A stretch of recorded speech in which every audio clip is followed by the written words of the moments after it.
"Made you something special, dear," Trevor said, setting the steaming mug down in front of me with that same overly cheerful tone he'd been using lately. The smell hit me immediately. Bitter, almost metallic. Nothing like the herbal teas I usually drank. "You're so kind," I replied, forcing a smile while my stomach churned with unease. "My name is Dana Wilkes. I'm 43 years old, and I've been married to Trevor for 8 years. We live in a modest 2-story house in Charlotte, North Carolina, where I work as a quality control manager at Sundale Financial. For the past 3 months, our lives had been turned upside down by an unwelcome houseguest, Kenny, Trevor's younger brother, who had moved into our spare room after his latest girlfriend kicked him out. As I stared at the suspicious tea, Kenny slouched into the kitchen wearing nothing but basketball shorts, his usual smirk plastered across his face. At 35, he acted like he was still in college, and he never missed an opportunity to make snide comments about my uptight personality or my boring job.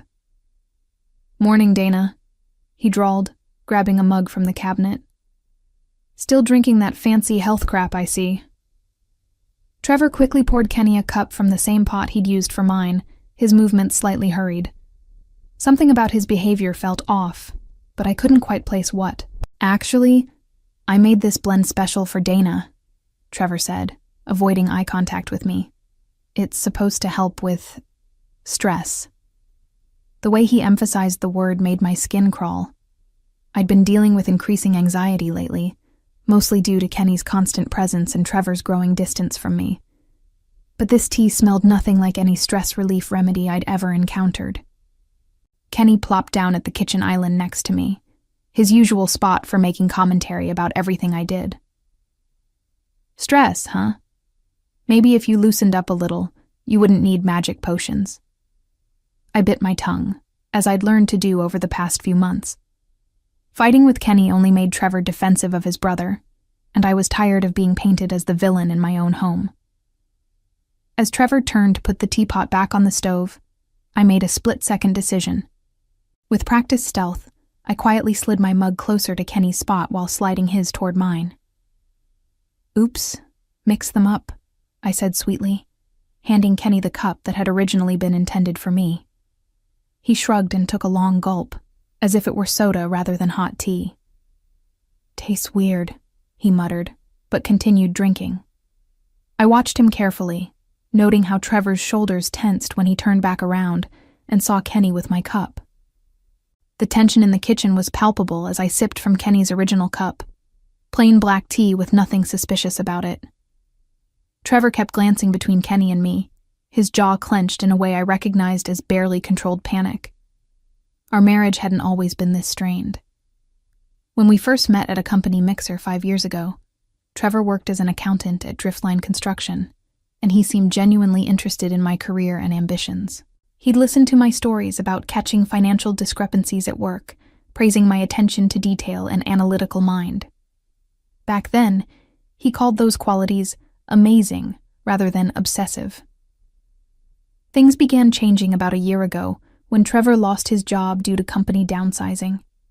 His confidence crumbled, and he started drinking more, spending days on the couch while I worked extra hours to cover our mortgage.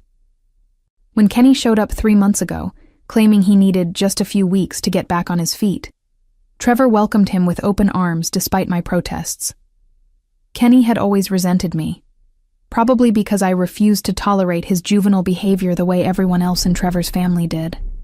At family gatherings, he'd make jokes about my stick up my ass and how I was changing his brother. Trevor would laugh along, leaving me to sit there humiliated and alone. But lately, Kenny's comments had taken on a darker edge. He'd started making references to how much better off Trevor would be without me, how I was holding him back from his true potential. Last week, I'd overheard him on the phone with someone, talking about how I had a decent life insurance policy, and how Trevor deserved to start fresh. That conversation had prompted me to start being more careful around both of them. I'd begun keeping a small digital recorder in my purse, documenting some of their more concerning conversations. I'd also contacted my old friend Jessica, who worked as a paralegal, asking hypothetical questions about suspicious behavior and evidence collection. "You know," Kenny said, setting down his mug and wiping his mouth, "this stuff really does taste awful. You sure you know what you're doing with these tea experiments, Trevor?" Trevor's face had gone pale. It's an acquired taste. Maybe you should drink some water." "I'm fine," Kenny waved him off. "Takes more than some bitter tea to knock me down." I continued sipping my safe cup while observing the growing panic in my husband's eyes. Whatever had been in that original tea, it wasn't meant to be a harmless stress reliever. The metallic smell, Trevor's nervous behavior, and his obvious distress at seeing Kenny drink it all pointed to something far more sinister. 20 minutes had passed since Kenny finished the suspicious tea when he suddenly doubled over. "Oh, God," Kenny gasped, clutching his stomach as sweat beaded across his forehead. "Something's really wrong." He stumbled from the kitchen island to the living room couch, his face turning an alarming shade of green. Trevor rushed after him, his panic no longer concealed. "What's happening to him?" I asked, though I suspected I already knew. I pulled out my phone, pretending to consider calling for help while actually starting the voice recording app. "I don't know," Trevor stammered, kneeling beside his brother. "Maybe he ate something bad. Kenny, what did you have for dinner last night?" Kenny could barely speak through the waves of nausea. "Nothing. Different." "Trevor, what was in that tea?" The question hung in the air like a loaded gun. Trevor's eyes darted to me, then back to his brother, his mouth opening and closing without words. "Trevor," I said calmly, never breaking eye contact with my husband, "what exactly was in that tea you made for me?" His face went completely white. In that moment, I saw the truth written across his features: guilt, fear, and the dawning realization that his plan had gone horribly wrong. Kenny's condition was deteriorating rapidly. His breathing became shallow, and he started shaking uncontrollably. "Call ambulance," he managed to whisper. I dialed 911, speaking clearly and calmly to the dispatcher, while keeping my phone positioned to catch every word. "My brother-in-law is experiencing severe stomach pain and nausea after drinking tea. He's sweating profusely and seems to be having difficulty breathing." While we waited for the paramedics, I carefully moved to the kitchen and used a clean plastic bag to preserve what remained of the original teapot and the mug Kenny had drunk from. Years of quality control work had taught me the importance of evidence preservation. "Dana, what are you doing?" Trevor asked, his voice cracking. "Making sure the doctors have everything they need to help Kenny," I replied evenly. "They'll want to know exactly what he consumed." The ambulance arrived within minutes, followed closely by a police car, standard procedure for potential poisoning cases, the officer explained. As the paramedics worked on Kenny, loading him onto a stretcher, I approached the responding officer. "Officer Martinez," I said, reading his name tag. "I think you should know that my husband prepared this tea specifically for me, but my brother-in-law drank it by mistake." Trevor's head snapped toward me, his eyes wide with horror at my words. "Ma'am, we'll need to take statements from both of you," the officer replied, already reaching for his notepad. As they wheeled Kenny out to the ambulance, I caught Trevor's arm. "The truth has a way of coming out," I said quietly, so only he could hear. "You might want to think about that." The look of pure terror in his eyes told me everything I needed to know about what had really been in that tea. At the hospital, I sat in the sterile waiting room while doctors worked to stabilize Kenny. Trevor paced nearby, his hands shaking as he repeatedly checked his phone. The police had taken our initial statements, but I knew they'd be back with more questions once they determined what had poisoned Kenny. "Mrs. Wilkes?" A doctor approached us with a grim expression. "I'm Dr. Henderson. Your brother-in-law is stable for now, but we found concerning levels of antifreeze compounds in his blood." Trevor dropped into a chair like his legs had given out.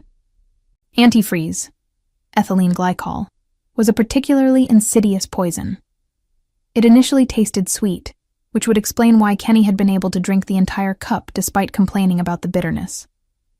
The bitter metallic smell I'd detected must have been from something Trevor added to mask the antifreeze taste. Antifreeze? I repeated, feigning shock. How could that be possible? Dr. Henderson's expression was serious. This appears to be intentional poisoning. The police will need to investigate your home and any beverages consumed this morning. Trevor's face had gone beyond pale to a sickly gray color. I reached over and squeezed his hand, playing the concerned wife perfectly. Honey, you look terrible. This must be such a shock. What Trevor didn't know was that I'd been documenting suspicious behavior for weeks. Hidden in my home office was a small safe containing printed emails, photographs, and recorded conversations that painted a very different picture of my loving husband. It had started a month ago when I'd accidentally opened a piece of mail addressed to Trevor, a confirmation for a life insurance policy increase on me. When I asked him about it, he claimed it was just being responsible and planning for the future. But the timing, combined with Kenny's increasingly hostile comments about my holding Trevor back, had made me suspicious. I'd begun paying closer attention to their conversations, especially the late-night talks they thought I couldn't hear from upstairs.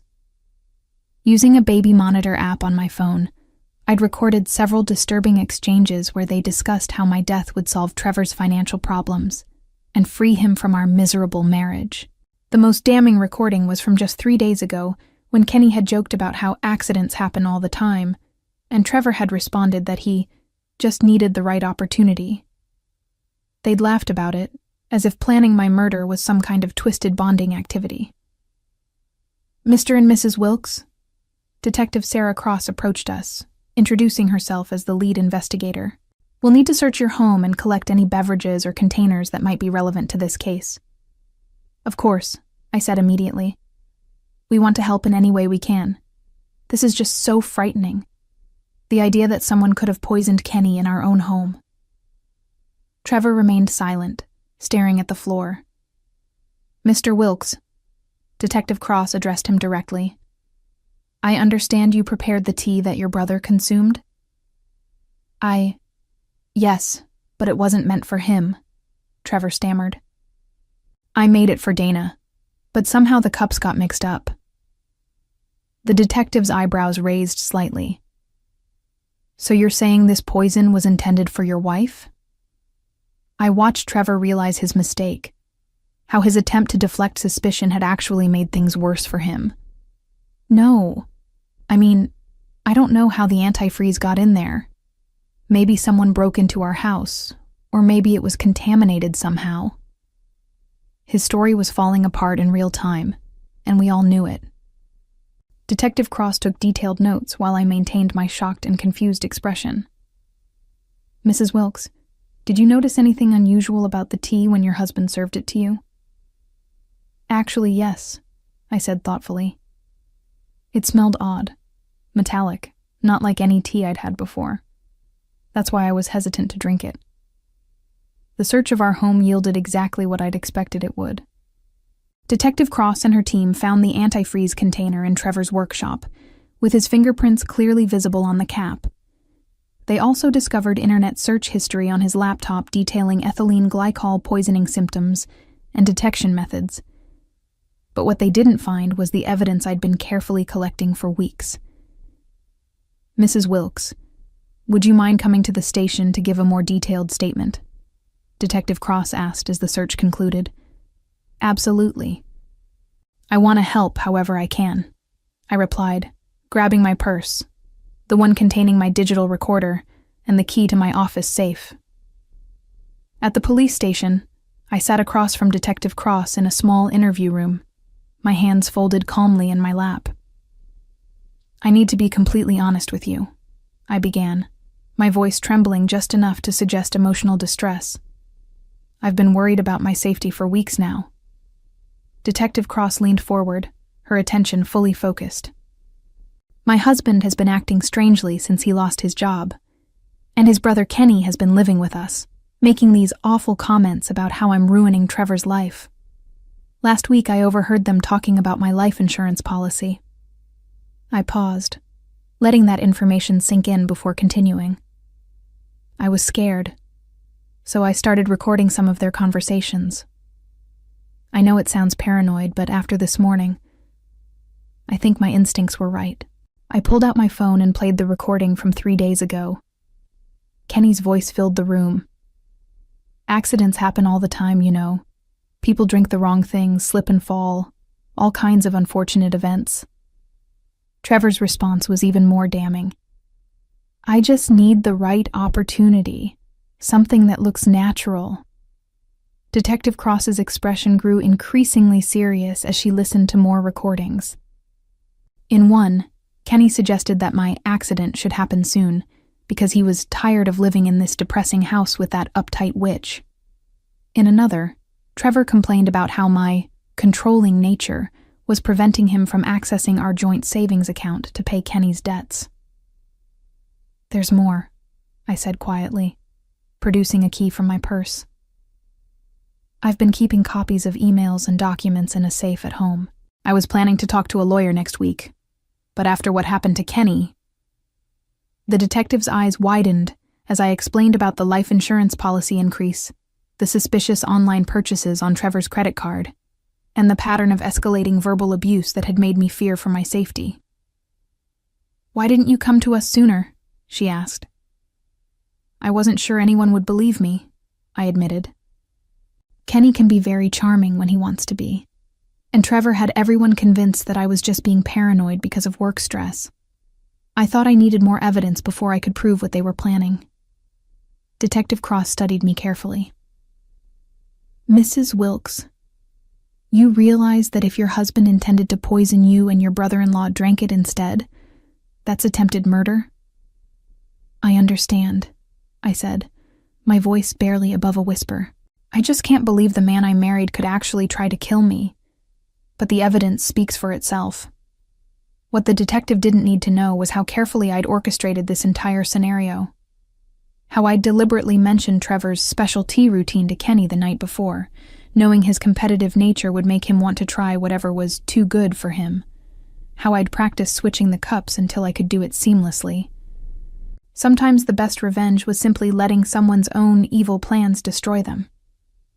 The next several hours unfolded exactly as I'd anticipated.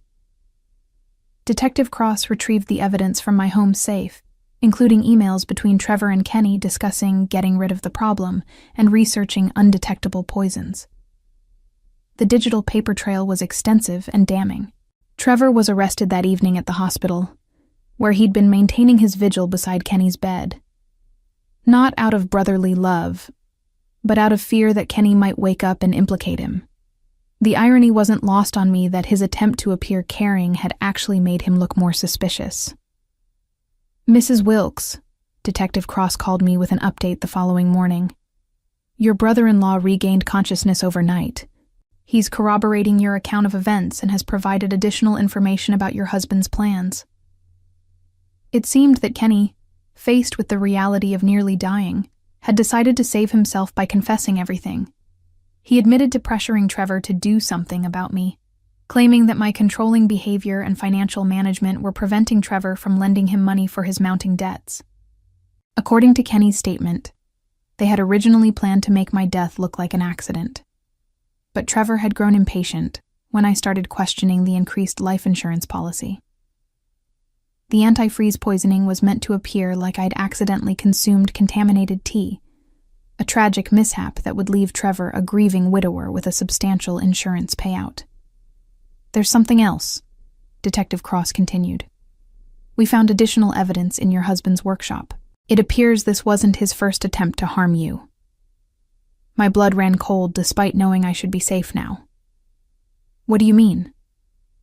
"We found evidence that he'd been adding small amounts of prescription sleep medication to your coffee for weeks. Not enough to seriously harm you, but enough to make you appear more forgetful and unstable. He was building a case for you being mentally incompetent." The revelation explained so much. My recent struggles with memory, the fatigue I'd attributed to stress, the way Trevor had started pointing out my mistakes to friends and family. He'd been systematically undermining my credibility while slowly poisoning me. We believe he was planning to escalate gradually until he could claim you'd accidentally overdosed on your own medication, the detective explained. The antifreeze was likely plan B when the slow poisoning wasn't working fast enough. I sat in stunned silence, processing the full scope of Trevor's betrayal. Not only had he planned to murder me, but he'd been mentally and physically abusing me for months in preparation. Mrs. Wilkes, I want you to know that your quick thinking and evidence collection may have saved your life, Detective Cross said. Without those recordings and documents, we might not have been able to prove premeditation. After hanging up, I sat in my kitchen, the same kitchen where Trevor had tried to poison me less than 24 hours ago, and felt a strange mixture of vindication and sadness. I'd outsmarted him, protected myself, and ensured that justice would be served. But I'd also lost the man I'd thought I loved, discovered that my marriage had been a lie, and learned that someone I'd trusted implicitly had been slowly killing me. The house felt different now, quieter, and somehow cleaner without Trevor and Kenny's toxic presence. For the first time in months, I could breathe freely in my own home. My phone buzzed with a text from Jessica, my paralegal friend. Saw the news. Are you okay? Do you need anything? I smiled as I typed back, I'm safe now, and I think I'm going to be just fine. 6 months later, I stood outside the courthouse steps, breathing in the crisp autumn air of Charlotte. The trial had concluded with Trevor receiving a sentence of 25 years for attempted murder, and Kenny getting 5 years as an accessory. Justice had been served, but my real revenge was just beginning. During the trial, every detail of their plan had been exposed to public scrutiny. The media had dubbed it the anti-freeze murder plot, and the story had spread throughout our community and beyond. Trevor's reputation was permanently destroyed. His family had disowned him, and he'd lost everything: his freedom, his marriage, and any hope of the insurance money he'd killed for. But the most satisfying part of my revenge wasn't his imprisonment. It was watching him realize, piece by piece, how thoroughly I'd outmaneuvered him. The prosecution had presented my evidence methodically. The recordings that proved premeditation, the digital trail showing his research into poisons, and the documentation of his previous attempts to slowly poison me with sleep medication. Trevor's defense attorney had tried to paint me as a manipulative wife who'd driven him to desperation. But the evidence spoke louder than any character assassination. What truly devastated Trevor, though, was learning how long I'd been aware of his plans. During my testimony, I'd calmly explained how I'd suspected something was wrong weeks before the antifreeze incident. I'd described installing the baby monitor app, setting up the hidden recorder, and carefully documenting his every move. You see, Your Honor, I'd said, looking directly at Trevor across the courtroom, my husband always underestimated my intelligence. He thought I was just an uptight, controlling wife who paid too much attention to details. But those details are what saved my life. The look of absolute defeat in Trevor's eyes when he realized I'd been 3 steps ahead of him the entire time was worth every sleepless night I'd spent gathering evidence. He'd planned my murder for months, but I'd planned his downfall even longer. With Trevor behind bars and Kenny serving his sentence, I was finally free to reclaim my life. The first thing I did was sell our house. The place held too many dark memories, and I wanted a fresh start. I used the proceeds to buy a small cottage on the outskirts of Charlotte, complete with a garden where I could grow my own herbs for tea. The irony wasn't lost on me. My job at Sundale Financial had been understanding throughout the ordeal, and my supervisor had even offered me a promotion to senior quality control manager. My skills in identifying discrepancies and maintaining meticulous records had proven invaluable, both professionally and personally.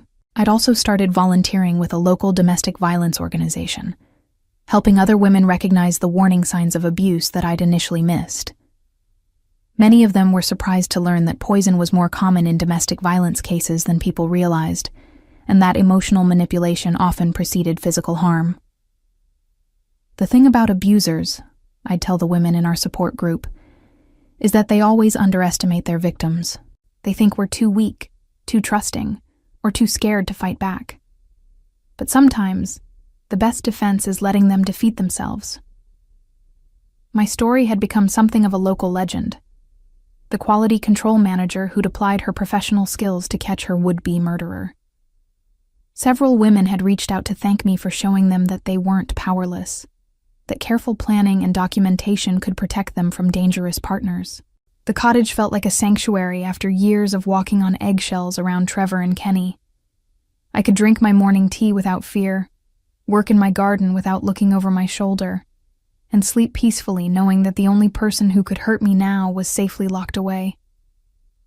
For the first time in years, I felt truly free.